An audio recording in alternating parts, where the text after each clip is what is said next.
Welcome to wishful ಅಡುಗೆ ಮನೆ. ಇವತ್ತೇನ್ ಮಾಡ್ತಾ ಇದೀವಿ ಪ್ರತಿಭಾ?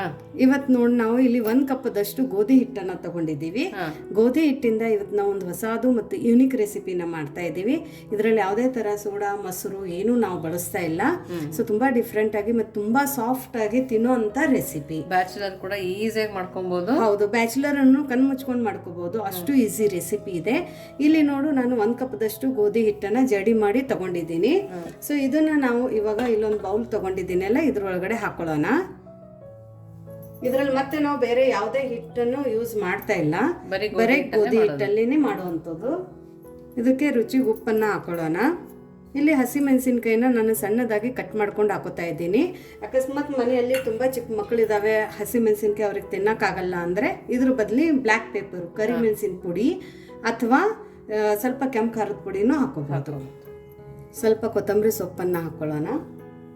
ಸೊ ನೋಡಿ, ಇಲ್ಲಿ ನಾವು ಕಪ್ ಎಳ್ಳನ್ನು ತಗೊಂಡಿದ್ದೀವಿ. ಕಪ್ ಎಳ್ಳು ಹೆಲ್ತ್ ತುಂಬ ಒಳ್ಳೆಯದು ಆಶಾ. ಇದ್ರ ಒಳಗಡೆ ಸುಮಾರು ಆ್ಯಂಟಿ ಆಕ್ಸಿಡೆಂಟ್ಸ್ ಇರುತ್ತೆ. ಸೊ ಡೈಲಿನೂ ನಾವು ತಿನ್ಕೋಬಹುದು.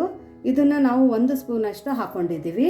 ಹಾಕೊಂಡು ಇದನ್ನೆಲ್ಲನೂ ನಾವು ಒಂದ್ಸರ್ತಿ ನೀಟಾಗಿ ಮಿಕ್ಸ್ ಮಾಡ್ಕೊಳ್ಳೋಣ. ಇವನ್ ಈ ಕಪ್ ಎಳ್ಳಲ್ಲಿ ಆಶಾ ಕ್ಯಾಲ್ಸಿಯಂ ತುಂಬ ಇರುತ್ತೆ, ಮ್ಯಾಗ್ನೇಷಿಯಮ್ ಇದೆ, ಕಾಪರು, ಪೊಟ್ಯಾಷಿಯಮು ಮತ್ತು ಮೇನ್ ಜಿಂಕ್ ಕಂಟೆಂಟ್ ಸುದ್ದ ಜಾಸ್ತಿ ಇರುತ್ತೆ ಇದ್ರ ಒಳಗಡೆ. ಸೊ ಹೆಲ್ತ್ ತುಂಬ ಒಳ್ಳೆಯದು. ಇದನ್ನೆಲ್ಲ ನಾವು ಫಸ್ಟ್ ನೀಟಾಗಿ ಮಿಕ್ಸ್ ಮಾಡಿಕೊಂಡು ಸ್ವಲ್ಪನೇ ನೀರನ್ನು ಹಾಕೊಂಡು ಫಸ್ಟ್ ನಾವು ಗಟ್ಟಿ ಹಿಟ್ಟನ್ನು ಇಲ್ಲಿ ಮಿಕ್ಸ್ ಮಾಡ್ಕೋಬೇಕು. ಗಟ್ಟಿ ಥರ ಮಾಡ್ಕೊಬೇಕಲ್ಲ. ಹೌದು, ಒಮ್ಮೆ ನೀವು ಡೈರೆಕ್ಟಾಗಿ ಲೂಸ್ ಮಾಡ್ಕೋಬಾರ್ದು.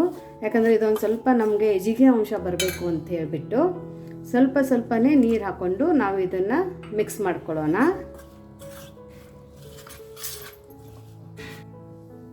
ನೋಡಿ, ಇಷ್ಟು ಕಲ್ಸ್ಕೊಂಡಾದ್ಮೇಲೆ ಮತ್ತೆ ಸ್ವಲ್ಪ ನೀರು ಹಾಕಿ ಕಲ್ಸ್ಕೊಬೇಕು. ಸೊ ನೋಡಿ, ಇದನ್ನ ಇಷ್ಟು ಗಟ್ಟಿಯಾಗಿದೆ ಅಲ್ಲ ಆಶಾ. ಇವಾಗ ಇನ್ನೊಂದು ಸ್ವಲ್ಪ ನಾವು ನೀರು ಹಾಕೋಬೇಕು. ಇದಕ್ಕೆ ನೀರು ಹಾಕೊಂಡು ನಾವು ದೋಸಾ ಬ್ಯಾಟರ್ ಯಾವ ಥರ ಮಾಡ್ಕೋತೀವಲ್ಲ, ಸ್ವಲ್ಪ ಥಿಕ್ಕಾಗಿ ಆ ಥರ ನಾವು ಇದನ್ನ ಮಾಡ್ಕೋಬೇಕು. ಸೊ ಸ್ಟಾರ್ಟಿಂಗಲ್ಲಿನೇ ಒಮ್ಮೆ ನೀವು ನೀರು ಹಾಕಿಬಿಟ್ಟು ಕಲಸಿದ್ರೆ ಆ ರುಚಿ ಬರಲ್ಲ. ಈ ಥರ ಮಾಡಿದರೆ ತುಂಬ ರುಚಿ ಬರುತ್ತೆ. ಸೊ ಇದನ್ನು ನಾವು ದೋಸಾ ಬ್ಯಾಟರ್ ಥರ ಮಿಕ್ಸ್ ಮಾಡ್ಕೊಂಡು ಬರೋಣ.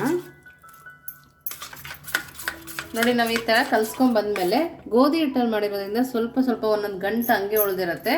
ವಿಸ್ಕರ್ ಸಹಾಯದಿಂದ ಚೆನ್ನಾಗಿ ಬೀಟ್ ಮಾಡ್ಕೊಬೇಕು. ಇದನ್ನು 1 ನಿಮಿಷ ನಾವು ಬೀಟ್ ಮಾಡ್ಕೋಬೇಕು. ಅವಾಗೆಲ್ಲ ಲಮ್ಸ್ ಏನಾದರೂ ಒಳಗಡೆ ಇದ್ದರೆ ಆಶಾ ನೀಟಾಗಿ ಮಿಕ್ಸ್ ಆಗುತ್ತೆ. ನೋಡಿ, ಈ ಥರ ಚೆನ್ನಾಗಿ ಕಲಿಸ್ಕೊಬೇಕು. ನಾವು ಈ ಥರ ಬೀಟ್ ಮಾಡೋದ್ರಿಂದ ಇಲ್ಲಿ ನೋಡಿ, ಈ ಥರ ಸಣ್ಣ ಗುಳ್ಳೆ ಬಂದಿದೆಯಲ್ಲ, ಈ ಥರ ಬರಬೇಕು. ಅವಾಗ ದೋಸೆ ಬ್ಯಾಟರ್ ಕರೆಕ್ಟಾಗಿದೆ ಅಂತ. ಸೊ ಇವಾಗ ಇದು ಹಿಟ್ಟು ನಾನು ಮಿಕ್ಸ್ ಮಾಡಿದ ನಂತರ ಇದ್ರ ಮೇಲ್ಗಡೆ ಒಂದು ಲಿಡ್ಡನ್ನು ಹಾಕಿಬಿಟ್ಟು ಒಂದು 5 ನಿಮಿಷ ರೆಸ್ಟ್ ಮಾಡಿದರೆ ಸಾಕು. 5 ನಿಮಿಷಕ್ಕಿಂತ ಏನು ಜಾಸ್ತಿ ಬೇಕಾಗಿಲ್ಲ. ಸೊ ಇವಾಗ ಇದನ್ನು ಒಂದು 5 ನಿಮಿಷ ರೆಸ್ಟಿಗೆ ಇಟ್ಟು ಒಂದು ಶಾರ್ಟ್ಸನ್ನು ನೋಡ್ಕೊಂಡು ಬರೋಣ.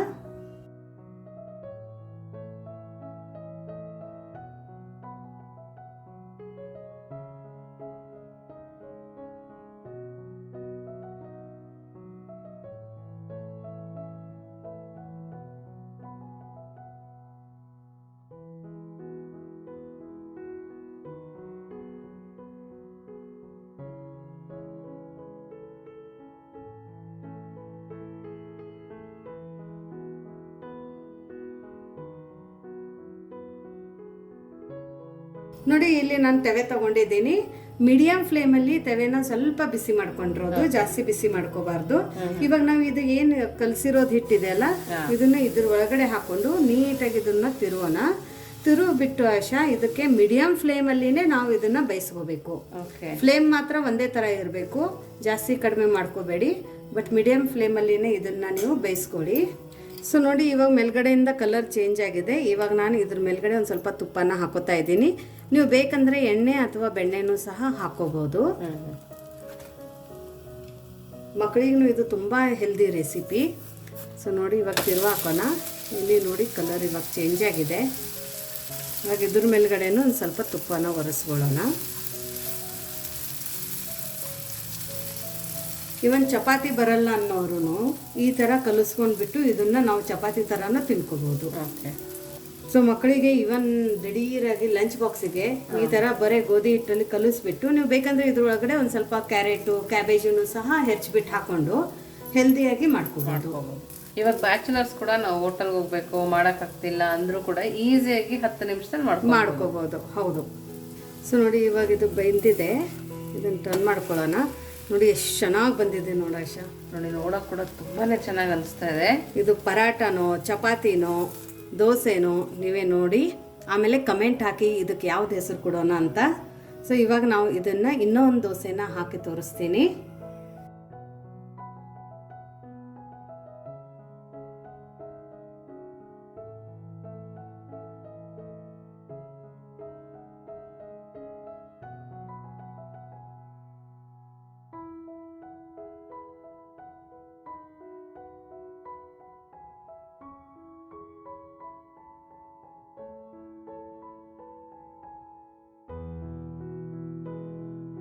ನೋಡಿ ಇವಾಗ ಒಂದು ಪ್ಲೇಟ್ನ ರೆಡಿ ಮಾಡ್ಕೊಂಡಿದ್ದೀವಿ. ನೋಡ್ತಾ ಇದ್ದಾರಾ, ಪ್ಲೇಟಿಗೆ ಹಾಕ್ತಾ ಇದ್ರೇ ಬಾಯಲ್ಲಿ ನೀರು ಬರ್ತಾಯಿದೆ, ಅಷ್ಟು ಚೆನ್ನಾಗಿದೆ.